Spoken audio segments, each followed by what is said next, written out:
If I go exceed your expectations, please refer me 3 clients. I invest my marketing dollars into the relationship.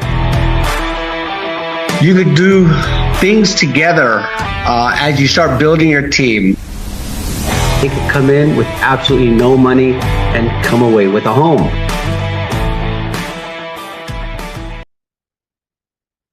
Well, good morning, everyone. Just want to wish you guys a happy Monday. And it's that time, Mondays are my favorite days because this is the time to set up for the week and prepare for the open house. The more prepared you are for the weekend, which is 5 to 6 days from now, the better your open house will be. And open houses is the low-hanging fruit of real estate. If you want to find buyers and sellers, do open houses. They're all there. All right. Well, anyways, hi, my name is Jeffrey De Jesus, and I'm here to share with you advanced pricing. These are for when you get these listings out in the marketplace. So let me reintroduce myself to share a little bit about myself, and I'll get started. Hi, my name is Jeffrey De Jesus. I'm a Bay Area local realtor, and I've sold over 500 homes and recruited and helped hundreds, if not thousands, of agents. So with that being said, I'll go ahead and share my screen and share our training for today, advanced pricing. Advanced pricing strategy and market positioning. This is really where it's at, especially many of you probably live in the Bay Area like myself, and our market is very unique. So if you're from the Bay Area, well, congratulations. It is the best real estate in the world. It's hot, it's consistent, no matter what the market is doing, whether it's up, down, sideways, there's always a commission to be made. If you're a realtor, there's always commission to be made. So it's really a good time to be in real estate. The market is it's more challenging today than it was maybe 2-3 years ago, because when the Bay Area real estate is hot, it is super hot, and it's always hot.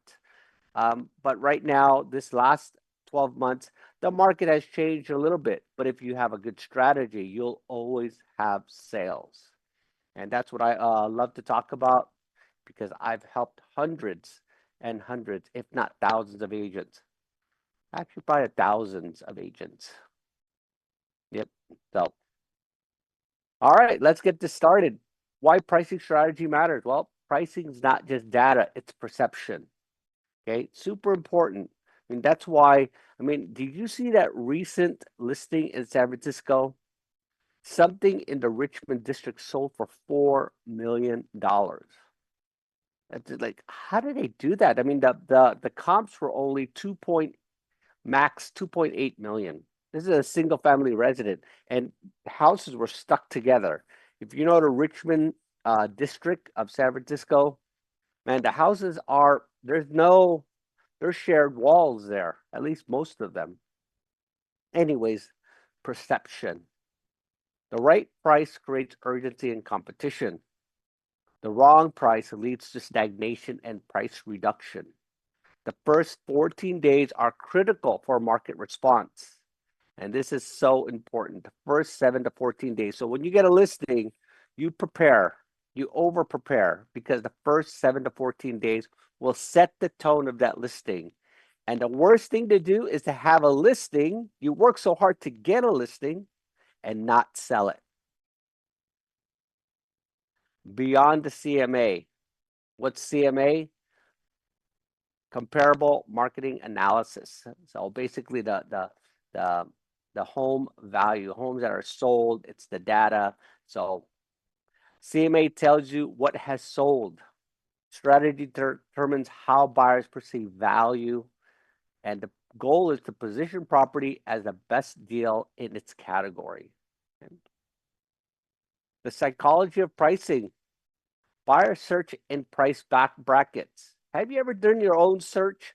You're always like, first thing you do is you put the price, what your price is. And at least that's how most buyers are doing it, by price. Because if they can only afford $1 million, They're not going to put something 1.5. Well, that's not true. When myself or my clients are approved for, let's say, for example, let's use another example, 500, I'll go ahead and put it up to maybe 600. And then I'll look for those homes that's been sitting on the market and see if I could get those 600,000 list price down to 500. Of course, I'm not going to think that I'll be able to do that for a home that just got on the market. But if a home's been sitting out there for, let's say, 30, 60 days and it's at 600, do you think the seller may be open to selling at 500? Possible, possible. So it's just because of psychology, right? If if if you have a house in the market and it's not selling, the psychology changes, the seller's perception. Price creates perceived value. Anchoring affects influences decisions. Small differences can dramatically impact traffic. Okay, super important here. Key pricing strategies. Well, strategic underpricing, price slightly below market value. It drives multiple offers, creates bidding wars. Market value pricing, align with true market value, attracts serious buyers. Aspirational pricing, price of a market to test demand, requires strong marketing. We're going to talk more about overpricing in a bit, but that is one of the toughest things is when the seller thinks their house is worth more than the market value. And having that conversation is something, it's a technique, it's a strategy that you should have and know that you're going to have these conversations in our business. I always, when they have an outrageous price, I just smile and agree. But then I'll just continue to show them data and data and data. The anchoring effect. First price buyers see becomes their first reference point. This is the start of any listing. What they see first is like their reference point. Overpricing sets a negative anchor. Strategic pricing sets a competitive anchor. So the goal is to make your listing look like the best value instantly. And that's having good quality photos. If you have good quality photos, that's super important. Even though the house isn't like the greatest and the best in the neighborhood or on the market, good quality photos. And they have Photoshop. I mean, they also have virtual touring. You just gotta, when you do virtual staging, okay. When you do virtual staging, you just have to, you gotta label it. It's virtually staged. Okay? The first impression window, like I mentioned, the first 7 to 14 days is the most important, gets the highest exposure. Listings get the most attention when new. Okay, I mean, that's just how it is. It just gets the highest attention, and that's why it's important what your strategy is. If you're gonna have open house, this, like, you have a listing, you got to put it on the market. You got to determine what's the best day to put on the market. Is it Monday, Tuesday, Wednesday, Thursday, Friday? Is it Saturday or Sunday? Well, I've always chose, depending on how the market is. If the market's super hot, I'll get it on maybe Friday. But if it's like it still needs to warm up, I'll put it on Wednesday. Because when people are searching for an open house for the weekend, they're probably searching from work. And if they're just browsing and the market's not super red hot, I'll choose like a Wednesday morning. So when employees come into their office, and they start looking on the internet, which everyone does, then Wednesday. But if the market's super super red hot, like it's on fire, which if you're from the Bay Area, we all know where that is. I mean, in the Bay Area, just like I mentioned earlier, a home was priced at 2.8 million, sold for 4.1 million. It was absolutely insane. But anyways, listing get the most attention when it's new. Overpricing during this period kills momentum. So it's super important to know what houses, what's active, what's sold, and have that data readily, because that's the data you're going to use to properly price your listings. Market positioning. Competing listings define your strategy. I just mentioned this. You are not price in insulation. Analyze active listings, days on market, and price reductions. I just did this last, I think it was Friday, last Thursday. You know, I have this new listing coming up on the top of the hill, and I was sharing with the seller, like, look, these people were selling at 700, they got 550. They're selling at 800, they got 620. And I was showing them the data and all the cancels in his area. And I told him, if you want to get this house sold this year, let's price it below 50% market value. Let's just drive the traffic there, because there was like 20 canceled and 3 sold. That's some hardcore statistics. That was it's like you're gonna put in all that work. And I said, if you're not gonna have a good position, a good market position, then it may just might as well just wait till 2027. Because I mean, you got 20 listings and only 3 sold. And when you analyze like what happened to these listings, they just had they just followed the normal market position. So we could always get into that. I have lots of videos on these different pricing strategies and topics. So three pricing positions. Leader, price most attractive in the market, generates highest traffic.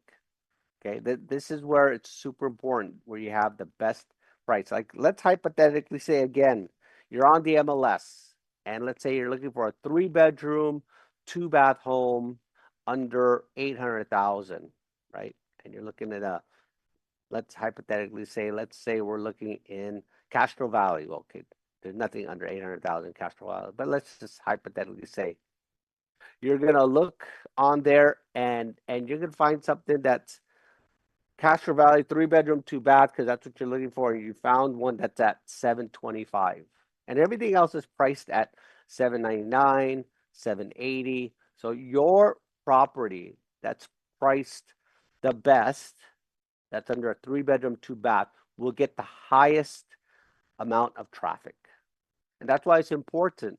Like, if you're gonna price something that is 699 versus 700,000, well, that 1,000 will make a difference when you build that perception to the consumer, to the buyer. Here's a pricing position: competitive, similar to others, moderate activity. Overpriced, lowest interest, require reductions later. And this is where, as a real estate professional, having the right scripts and talking points and knowing how to talk to sellers about, being overpriced. And imagine when you're getting and working on listings and getting listings, you always got to think about the other agent as well that they may be interviewing. They might be saying that your house is worth a lot more. So you have to balance psychology, pricing, and your competitors all in one conversation. And being in the business and knowing how to talk to people is super important. One thing that's super important is trust. Because if they trust you, then you're really closer, rather than just a straight amazing salesperson who has all the answers. Not sometimes, and a lot of times, they're not going to win the listing because of trust. So people buy and sell to people that they trust, especially in our business. We're in the business of people. Okay, real estate is a people business. All these contracts, all this, I mean, you could always get the answer. And if you run into clients and they ask you a question you don't know, all you just say is, let me confirm. Let me confirm, rather than trying to wing an answer. Okay, that makes sense. All right, let's move on. Pricing versus condition matrix. Well, excellent condition pricing strategy could be aggressive to premium, average market value, needs work, discounted. Okay. Timing the market, seasonal trends affect pricing, interest rates impact affordability, local supply and demand shifts quickly. Okay. Interest rates right now are they were on the way down. They took a little hike, but I believe it's on its way down for sure. Online algorithm strategy platforms like Zillow favor engagements, more clicks, more visibility. That's it. That's just like our social media. Okay. Correct pricing boosts click-through rates, save and shares. Price reduction strategy. Avoid multiple small reductions. Okay.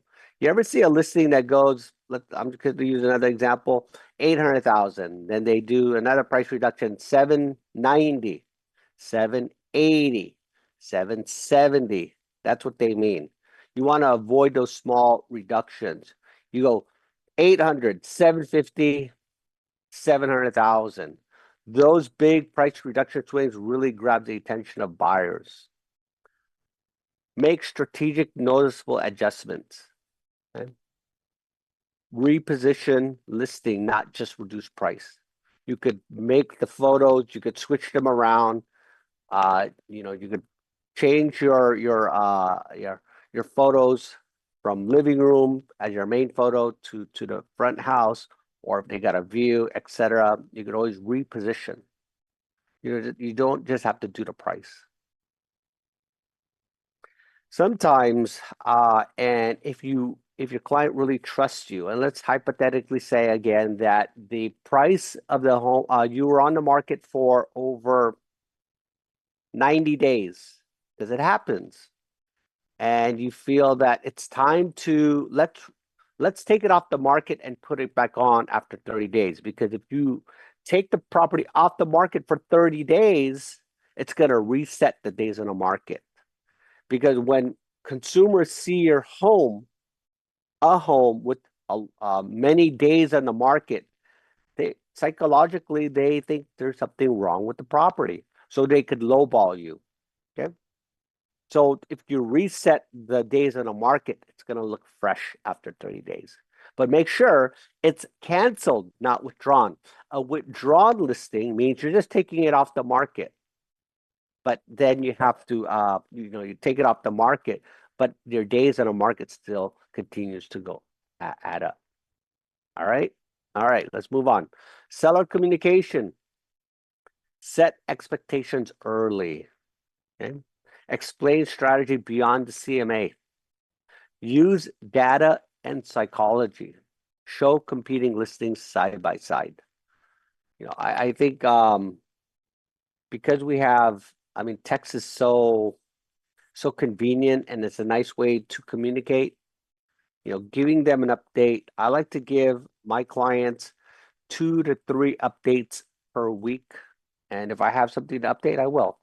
And the more you could update and the more you could communicate, the better off you'll be. If you have to do a listing price reduction, because you're communicating effectively, well, keeping them informed, asking for the price reduction is a lot easier. And it's just important that you continue to update your clients. Advanced tactics. Use odd pricings. As I mentioned a little bit about this earlier, 497 versus 500. Leverage scarcity by doing offers due by, setting a due date. Combine pricing with strong marketing. Your role as an advisor will move beyond being a data provider only. Become a pricing strategist. Guide sellers with confidence. And if you do your homework well, and there's a lot of data, you have everything from Google, ChatGPT, those are just tools. You as a professional should be able to know how to come up with some some numbers, especially when you're in different markets. Um, you know, so here's some of the key takeaways: pricing strategy with psychology. First impression matters most. Positioning beats guessing. Data supports, strategy wins. So, this is just super important that you just being a listing agent is I've been a listing agent since 2009.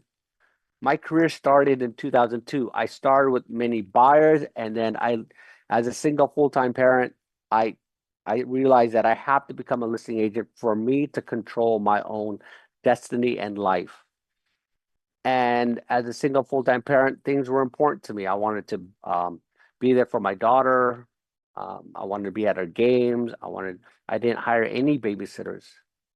I didn't hire any babysitters bringing her up. And nobody took care of her. She didn't have grandparents to take care of her. Um, Nothing. It was me. I didn't even trust her with my own family members. Not that they were there for me, but I'm just saying. And so I became a listing professional, primarily listings since 2009. So it's been quite some time and built relationships, and that's where it is. I mean, here you can see on the screen 1,000 SOIA clients.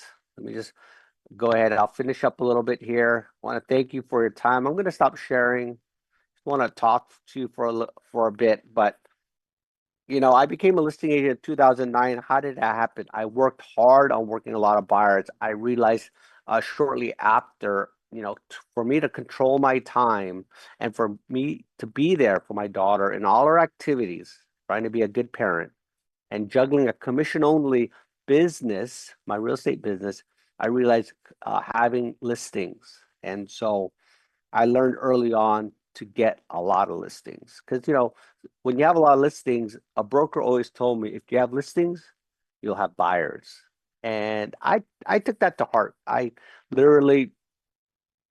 jumped in with those hearts burned into my soul. But I want to share with you, like, here I still am old school. I still write things down, and this is my 1,000 SOIA. I categorize my business by A, B, and C. A meaning past clients and clients that I'm doing business with. B is I'm trying to get them to A, acquaintances, people that I met, and C are more like cold, spam, etc. They're just a list that I have. And the goal is to get them to A. And those A is where I invest my time, money, and efforts in. And most of my business, 80-90% of my business is done through referral. I mean, you get there by putting in your time. And that's why I had the ability to become a listing agent in time. But in the beginning, I started like every other realtor, meeting people, proving my credibility, proving my skills and my professionalism. And I did that working from the post office. And once I got my license, I started working the rooms. I started becoming, I jumped up into a management position fast. And then I went from one building to another, gathering data, meeting more people, being the nicest supervisor. And I just went ahead and went for it. I just didn't see myself working at the post office forever. So, I if you haven't positioned yourself and see the vision for you in the future, I suggest you think that way. What am I going to be?